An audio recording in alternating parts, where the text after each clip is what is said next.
Hello everyone.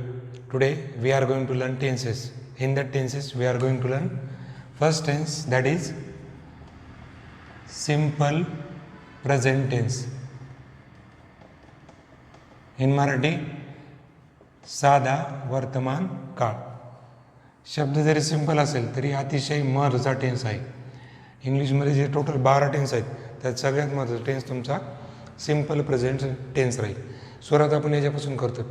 त्यामुळे बऱ्याचशा basic गोष्टी ज्या असतात त्या या टेन्समध्ये जर समजल्या तर पुढच्या 11 टेन्समध्ये तुम्हाला त्याची जास्त अडचण भासत नाही.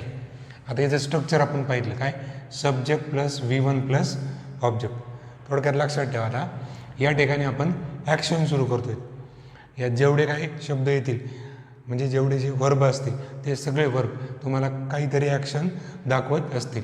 आता या सिंपल प्रेझेंट टेन्समध्ये मराठीमध्ये तुम्हाला शेवटी एक शब्द दिसेल पहा, त. कोणता शब्द? त. For example I take T. हा पॉईंट झाला तुमचा सब्जेक्ट. टेक हा काय झाला आपला वर्ब आणि टी काय झाला ऑब्जेक्ट. थोडक्यात एक रिव्हिजन करून फास्टमध्ये. सब्जेक्ट म्हणजे कोण? जो ॲक्शन करतो तो. वर्ब म्हणजे ॲक्च्युअलमध्ये जी ॲक्शन आहे ती. आणि ऑब्जेक्ट म्हणजे काय, ज्याच्यावर ॲक्शन होती ती गोष्ट, त्याला आपण काय म्हणतो ऑब्जेक्ट. आय टेक टी मराठीत काय म्हणणार आपण? मी चहा घेतो. म्हणजे शेवटी काय आलं या ठिकाणी तर. जनरली सिंपल प्रेझेंट टेन्समधल्या सर्व वाक्याच्या शेवटी तुम्हाला हा शब्द दिसेलच. येणे जाणे बसणे खाणे पिणे जे वर्ब असतात त्याचाच सिंपल प्रेझेंट टेन्समध्ये काय चेंज होतो? येतो, जातो, बसतो, वाचतो, पाहतो, हे सगळे शब्दांच्या शेवटी काय लागते? त. आता सिंपल प्रेझेंट टेन्स शिकण्यासाठी बेसिक गोष्टी कोणत्या आहेत ते लक्षात असू द्या. हेल्पिंग वर्बमध्ये आपण 3 प्रकार पाहिलेले आहेत, टू बी, टू डू आणि टू हॅव. तर त्यामध्ये आपण आज सुरू करतोय टू डू. टू डूला थोडक्यात मराठीत काय म्हणायचं? करणे. काय म्हणायचं? करणे. मग आपण यामध्ये प्रेझेंट टेन्स, पास्ट टेन्स आणि फ्युचर टेन्स असे 3 टेन्स घेतो. त्या प्रेझेंट टेन्समध्ये आपल्याकडे जे हेल्पिंग वर्ब आहेत ते कोणते आहेत? डू आणि डज. पास्टमध्ये कोणते आहेत? एकच आहे, डीड. आणि फ्युचरमध्ये कोणते आहे? Will do. ही झाली बेसिक माहिती. आता आपण शिकतोय सिंपल प्रेझेंट टेन्स. म्हणजे आपल्याकडे हेल्पिंग वर्ब कोणते येणार? डू आणि डज. तर हे डू आणि डज काय आहे, नेमकं कोणासाठी वापरायचं ते आपण या ठिकाणी पाहू. जनरली सब्जेक्टमधून जे आपण प्रनाउन वापरतो सब्जेक्टसाठी हे कोणते येतं? I, we, you, they, he, she, it. तर आय, वी, यू, दे हे प्रनाउन जर आले तर तुम्हाला हेल्पिंग वर्ब कोणतं घ्यायचं आहे? डू. आणि ही, शी, इट जर आले याला आपण म्हणतो थर्ड पर्सन सिंग्युलर. तर या ठिकाणी काय घ्यायचं आपल्याला? डज. आता थर्ड पर्सन सिंग्युलर म्हणजे काय? एक व्यक्ती जो बोलत पण नाही, ऐकत पण नाही, ज्याच्याविषयी आपण बोलतो. एक नाव घेतलं आपण राजू. इथं अनेक लोक घेऊ शकतो आपण देमध्ये, चिल्ड्रन, पीपल, सॉरी. इथं कोणीही व्यक्त, प्राणी, पक्षी, एखादा व्यक्ती असू शकतो, त्याला आपण थर्ड पर्सन सिंग्युलर असं बोलतो. त्यासाठी काय घ्यायचं आपल्याला? डज. दुसरी महत्त्वाची गोष्ट, इथे जर एक शब्द आहे play, I play cricket, we play cricket, you play cricket, they play cricket, इथे तसं राहत नाही. ही प्लेचं काय होऊन जातं? Plays. He plays cricket, she plays cricket असं. इकडे जर एक शब्द आहे वॉश, इकडे वॉश नाही राहत, वॉशचं काय होतं? वॉशेश. इकडे शब्द आहे cry, I cry, he cry राहत नाही, तो काय होतो? क्राईज. म्हणजे काय? ही, शी, इट किंवा थर्ड पर्सन सिंग्युलरमध्ये कोणताही शब्द असू शकतो. तो जर आला तर सिंपल प्रेझेंट टेन्समध्ये क्रियापदाला यस, ईएस किंवा आयएस लावावं लागतं. फक्त सिंपल प्रेझेंट टेन्समध्ये जर सब्जेक्ट तुमचा ही, शी, इट असेल आणि क्रियापदाच्या शेवटी तुम्हाला त्या ठिकाणी काय लावायचं ऑप्शन आहे? यस, ईएस किंवा आयएस. तर यस कुठे, आयएस, ईएस कुठे, आयएस कुठं, ते वेगळे पॉईंट आहेत, ते आपण नंतर शिकणार आहोत. पण सध्या लक्षात ठेवा की ही, शी, इट आल्यानंतर या क्रियापदाला यस किंवा ईएस किंवा आयएस लागणार आहे. आता इथे टेक शब्द आहे, इथेच मग मी घेतलं ही. आय टेक टी, तर ही टेक शब्द आहे, याला काय लावावं लागलं मला? एस. ही टेक्स टी. तर हा छोटासा चेंज आहे या ठिकाणी. तो चहा घेतो. तर इथे मी यस लावलं सॉरी.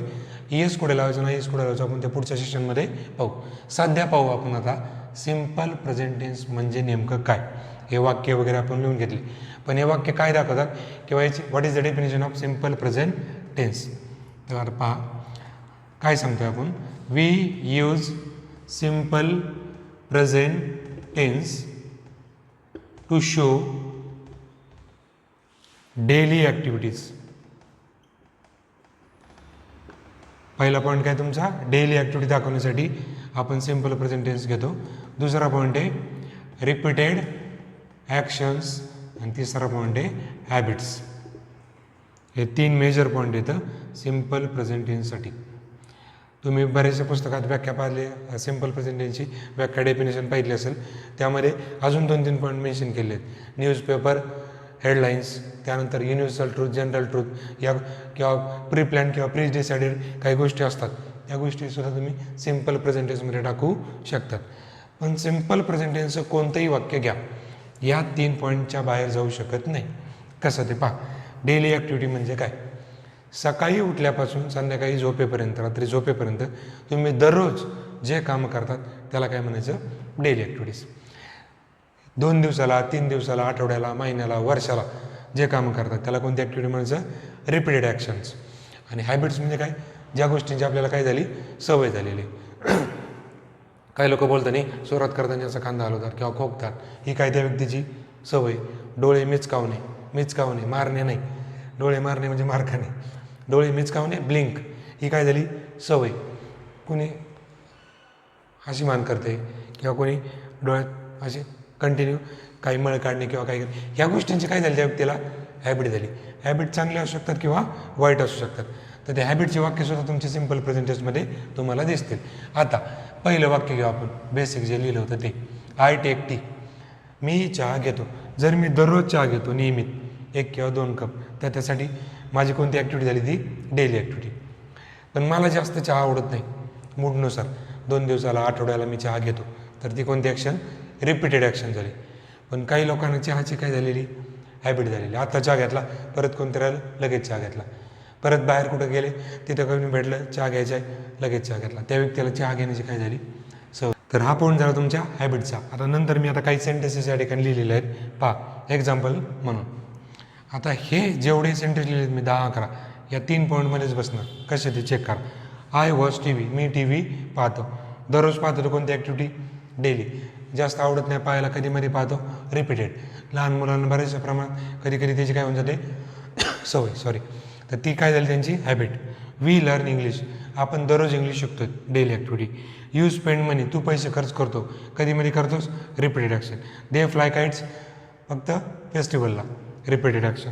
ही watches TV, daily, repeated, depends. आता या 4 वाक्यामध्ये वर्बला कुठेही ES लावलेलं नाही आहे, परंतु इथून आपण ही, शी, इट म्हणजेच काय, हा 4 पॉईंट घेतला थर्ड पर्सन सिंग्युलरचा, तर क्रियापदाला काय लागते, ES, S किंवा IS लागू शकते.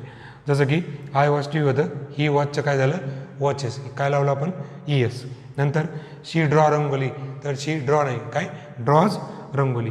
इट बार्क नाही, इट बार्क्स लावली. इट म्हणजे बार्क म्हणजे भोंगले. इट कोणासाठी घेतला आपण, कुत्रा, डॉग बार्क्स लावली, डॉगच्या ऐवजी काय घेतलं, इट. नाऊन घेतलं, सचिन प्लेज क्रिकेट, प्लेला काय लावलं, S लावलं. पीपल सेलिब्रेट दिवाळी, पीपल किती येतं, एकापेक्षा जास्त. जर एकापेक्षा जास्त असतील तर ते काय झाले, दे. आणि देसाठी डू किंवा त्याला क्रियापदाला ES लावायची गरज नाही. सेलिब्रेटला आपण ES लावलेलं नाही. चिल्ड्रन ईट चॉकलेट, चिल्ड्रन पण जास्त आहेत, ईटला S लावायची गरज नाही.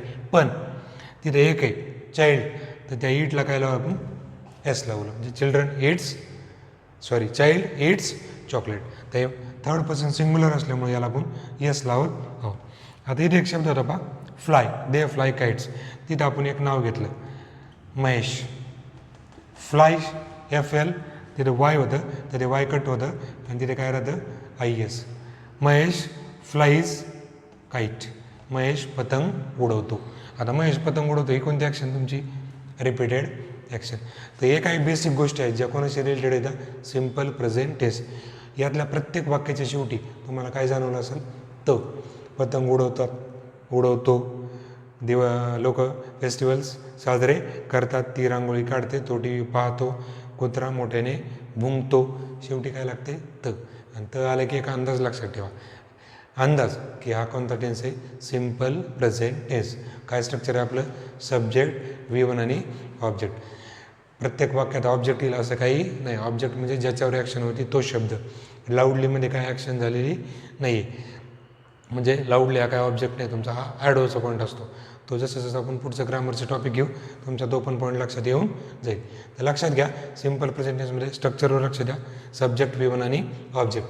डू आणि डज हा पॉईंट निगेटिव्ह एस नॉट FWSला येणार आहे. पण इथे वर्बला काय केलं आपण, काही नाही.